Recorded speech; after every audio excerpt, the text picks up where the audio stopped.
हाँ जी, तो स्टूडेंट्स यही हमारी स्किल असेसमेंट एक्सरसाइज 7.1 जिसमें देखें वो कह रहा है कि unity feedback system has transfer function G of S is equal to 10 into S plus 20 S plus 30 और S into S plus 25 S plus 35। ठीक है जी, ये हमें ट्रांसफर फंक्शन दिया गया हुआ है और वो कहना चाह रहा है हमसे कि फाइंड करें steady state error in inputs के लिए जो कि 15 यू ऑफ टी है, यानी कि ये रिस्पॉन्सेज की वैल्यूज़ हैं बच्चों।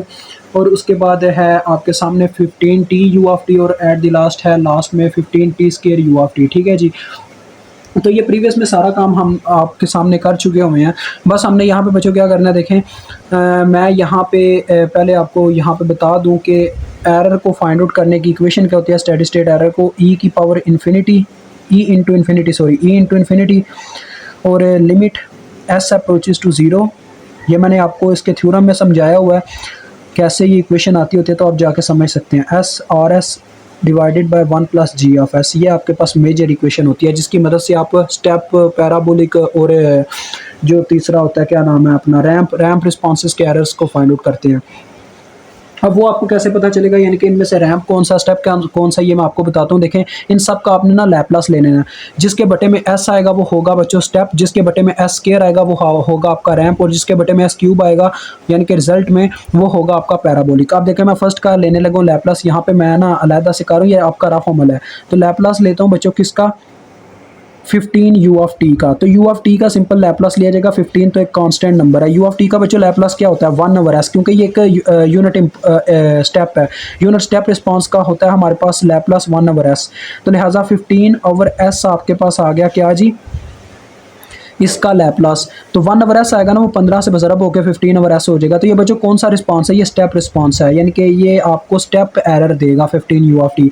अब हम नेक्स्ट चेक करते हैं, तो नेक्स्ट है 15 टी यू ऑफ टी का लैपलास। तो बच्चों टी यू ऑफ टी का लैपलास क्या होता है, टी की जो पावर होती है ना, यानी कि अगर सिंपल इस तरह से हो ना, T N U of T, एक दफ़ा आपके लिए कर रहा हूँ यहाँ पे बयान, इसका अगर हम लैपलास लेते हैं तो ये इसका फार्मूला ये होता है, यानी कि ऊपर एन का फैक्टोरियल डिवाइडेड बाय एस की पावर एन प्लस 1, इस तरह से ये फ्रीक्वेंसी डोमेन में जाता है। तो देखो एन यहाँ पे हमारे पास 1 है, यानी कि ऊपर 1 का फैक्टोरियल डिवाइडेड बाय एस की पावर 1 प्लस 1, और बच्चों 1 का फैक्टोरियल 1 नहीं होता, और 1 ओवर एस स्केयर ये आ रहा है। तो जब वो 15 से ज़रब खाएगा वो आ जाएगा 15 बटा एस का स्केयर। तो ये क्या हुआ, ये कहलाया रैंप रिस्पॉन्स। ठीक है बच्चों, और उसके बाद लास्ट वाला है 15 टी का स्केयर यू ऑफ टी, और टी का स्केयर यहाँ पे बस आ गया। तो देखो चीज़ वही है, यानी कि टी की पावर है, तो ऊपर आ जाएगा 2 का फैक्टोरियल, नीचे एस की पावर 2 प्लस 1, यानी ऊपर सिर्फ 2 रह जाएगा, और 2 डिवाइडेड बाय एस क्यूब आ जाएगा। 2 जब 15 से ज़रब खाएगा तो 30 डिवाइडेड बाय एस का क्यूब आ गया। तो ये आपका पैराबोलिक आ गया। ठीक है, इन इक्वेशंस की मदद से आप सारे रिस्पॉन्सेज निकाल पाओगे एरर के।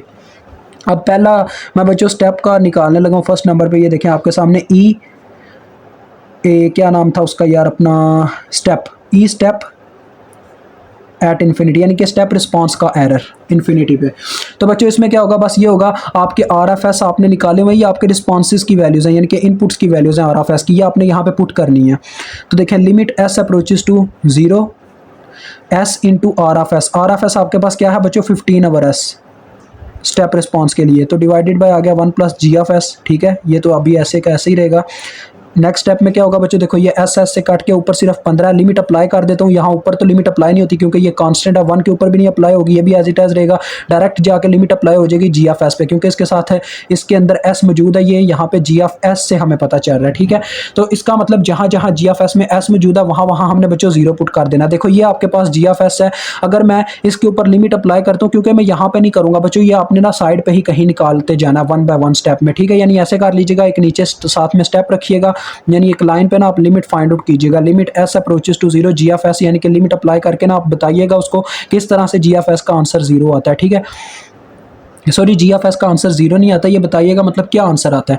अब देखिए जी ऑफ एस में जब मैं 0 पुट करता हूँ बच्चों एस की जगह, तो ऊपर तो आ रहा है 10 इंटू एस की जगह 0, यहाँ पे भी एस की जगह 0, यहाँ पे भी एस की जगह 0, यहाँ पे भी एस की जगह 0, यहाँ पे भी एस की जगह 0। यहाँ पे बटे में क्या हो गया कि एस, यहाँ पे ये एस इन सब के साथ मल्टीप्लाई हो रहा था, ये तो ये 0 हो गया। तो 0 जब इन सब से मल्टीप्लाई होगा इनको भी 0 कर देगा, चाहे कोई भी कांस्टेंट इनके अंदर आ रहा था। तो बटे में 0 बन गया, और ऊपर कोई कांस्टेंट आएगा, तो कांस्टेंट डिवाइडेड बाय बच्चों कांस्टेंट डिवाइडेड बाय 0, यानी कि something divided by zero undefined यानी कि इन्फिनिटी होता है, तो लिहाजा हमारे पास जी ऑफ एस का आंसर इन्फिनिटी आ रहा है, यानी कि लिमिट इसके ऊपर अप्लाई करने से। तो ये बच्चों देखो क्या आएगा, 15 डिवाइडेड बाय इन्फिनिटी आ जाएगा। उसकी वजह देखो ज़रा गौर कीजिएगा, क्योंकि यहाँ पे इन्फिनिटी जब आया, इन्फिनिटी में जब +1 करते हैं तो वो इन्फिनिटी ही रहता है, क्योंकि इन्फिनिटी में कोई भी नंबर ऐड कर दो वो इन्फिनिटी ही रहता है। तो समथिंग डिवाइडेड बाय बच्चों इन्फिनिटी जीरो होता है, ये चीज़ याद रखिएगा। Something divided by zero is called infinity and something divided by infinity is called zero, ठीक है, ये चीज़ आपने नहीं बोलनी। तो ये आपके पास एरर आ गया बच्चों स्टेप रिस्पॉन्स का। अब हम निकालेंगे रैंप रिस्पॉन्स का, तो ई रैंप इंटू इन्फिनिटी। तो ज़रा गौर कीजिएगा अब क्या आता है हमारे पास, limit S approaches to zero. तो यहाँ पे बच्चे देखो अब आएगा क्या नाम है, एस था ना ये, S into R of S. तो आर ऑफ एस की हमारे पास क्या वैल्यू है, 15 divided by S square in the case of ramp response. ये देखो 15 डिवाइडेड बाय एस स्केयर, और बटे में है 1 plus G of S as it as. तो देखो बच्चों क्या हुआ, ये जो एस था ये इसकी एक पावर को काट गया, और ये जो सिंपल एक एस रह गया ना, ये नीचे वाले नंबर से मल्टीप्लाई हो जाएगा। तो ये इस तरह से आ जाएगा, देखो नेक्स्ट स्टेप में 15 ऊपर ही रह जाएगा जब लिमिट भी साथ में चली जाएगी, बटे में एस इन दोनों से मल्टीप्लाई हो चुका होगा। तो यहाँ पे सिंपल एस रह गया होगा, तो यहाँ पे आ जाएगा limit S approaches to zero और साथ में ऐसे एस, ठीक है बच्चों। और दूसरे नंबर पे आ जाएगा limit S approaches to zero, यहाँ पे इसके साथ भी एस मल्टीप्लाई हुआ होगा, तो ये आ जाएगा एस जी ऑफ एस।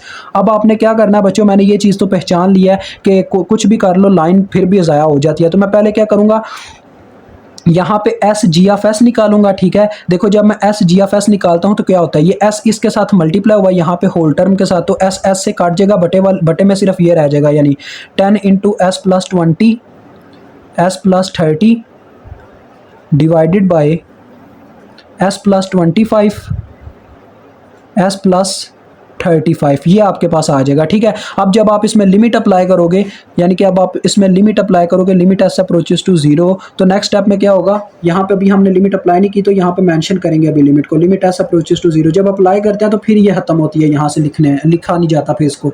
तो जब इसको अप्लाई करते हैं तो देखिए क्या आ जाएगा, 10 इंटू एस की जगह जब जीरो पुट हुआ तो यहाँ पे सिर्फ 20 रह गया, और यहाँ पे जब जीरो पुट हुआ तो ये यहाँ पे सिर्फ 30 रह गया, और नीचे भी ऐसे ही 25 और 35 रह गया, ठीक है बच्चों। ये सारे हमने इस तरह से लिख दिए। अब देखो आपके पास क्या इसका रिजल्ट निकलता है, ये आपको कैलकुलेटर बताएगा, तो मैं कैलकुलेट कर लेता हूँ।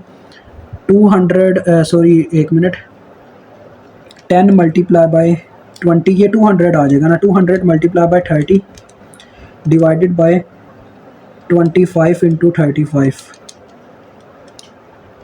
तो ये बच्चों आपके पास आता है 6.857, ठीक है। ये आपके पास आ रहा है इसका आंसर 6.857, 6.857।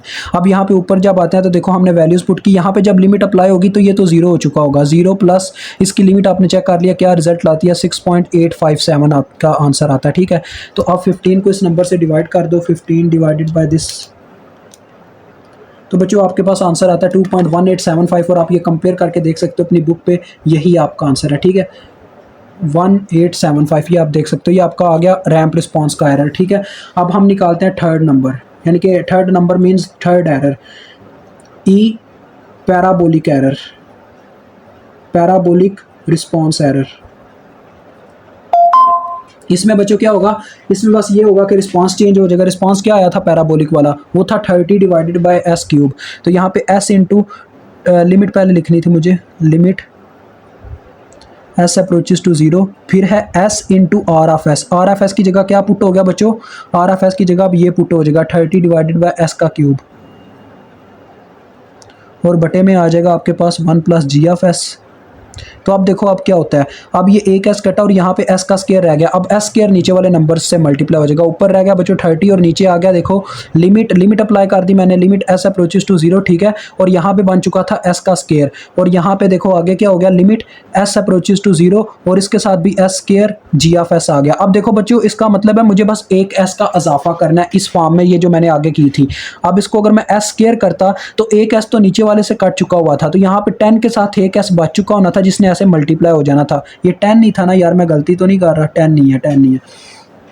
तो ये 10s होना था। जब बच्चों मैंने लिमिट में यानी कि s की जगह ज़ीरोस पुट करने थे तो यहाँ पे भी ज़ीरो आ जाना था, ऐसे 10 into zero into this term. तो जब ये जो होल टर्म आई थी यानी ये जो रिजल्ट आया था, इसको जब मैं ज़ीरो से मल्टीप्लाई करूँगा तो क्या रिजल्ट आ जाएगा, ज़ीरो आ जाएगा। यानी कि आपको इसका आंसर ज़ीरो मिलने वाला है इस टर्म का। ठीक है, ये आप कैलकुलेट करके देख लीजिएगा। तो 30 डिवाइडेड बाय ज़ीरो आने वाला, क्यों? क्योंकि देखो इसका भी रिजल्ट ज़ीरो आएगा जब लिमिट अप्लाई करूँगा, यहाँ पे भी लिमिट अप्लाई करने से रिजल्ट ज़ीरो मिल रहा है। दैट्स वाई आपके पास 30 डिवाइडेड बाय ज़ीरो आया, जो कि आपके पास इन्फिनिटी होता है, क्योंकि something divided by zero is called infinity. तो देखें आपके पास सारा रिजल्ट आ गया और ये क्वेश्चन सॉल्व होता है। अभी इसकी बीच यूज मैंने नहीं की आपके सामने, वो क्यों नहीं की आपको यहाँ पे बता रहा हूँ। देखो रिपीट फॉर वो कह रहा है बच्चों रिपीट करें इसी मेथड को, किसके लिए, g of S is equal to 10 into S plus 20 S plus 30 और डिवाइडेड बाय है बच्चों s square into S plus 25 into S plus 35 into S plus 50। ठीक है बच्चों, अब बटे में हमारे पास यहाँ पे एस स्क्वायर मौजूद है। तो बच्चों जब एस स्क्वायर मौजूद होगा ना, उसके केस में आपके पास ज़्यादातर जो है ना कैलकुलेशन जो है ना वो आप मेड यानी कि बना ही नहीं पाओगे। ठीक है, तो उसमें वो क्लोज लूप सिस्टम जो होगा वो अनस्टेबल हो जाएगा। उसकी वजह यही है कि आपके पास जो यानी कि जो एरर आएंगे ना, उनकी वैल्यूज़ जो है ज़्यादातर इन्फिनिटी और ज़ीरो ही आ रही होंगी, यानी कि कोई एक प्रॉपर वैल्यू नहीं आएगी। जैसे इनमें आपने देखा जब भी हमने मेथड अप्लाई किया ना, तो दो वैल्यूज़ आपके पास प्रॉपर नंबर आई, यानी कि एक ज़ीरो और दूसरी कोई वैल्यू आई, और एक ही बस अनडिफाइंड आई। उसमें ये होगा कि ज़्यादा से ज़्यादा अनडिफाइंड आएंगी। दैट्स वाई उस सिस्टम को हम अनस्टेबल सिस्टम समझते हैं, इसी वजह से हम उसका फिर एरर फाइंड आउट नहीं करते। ठीक है बच्चों, तो ये वाला क्लोज लूप सिस्टम जो भी हमने सॉल्व किया ये स्टेबल था, इसका एरर आपके सामने फाइंड आउट किया, और जो नेक्स्ट था उसको हमने इसीलिए छोड़ा क्योंकि वो एक अनस्टेबल है, उसमें ज़्यादातर हमारे पास एरर इन्फिनिटी आ जाता है, एक से ज़्यादा एरर इन्फिनिटी आ जाता है। ठीक है जी, तो खुदा हाफिज़।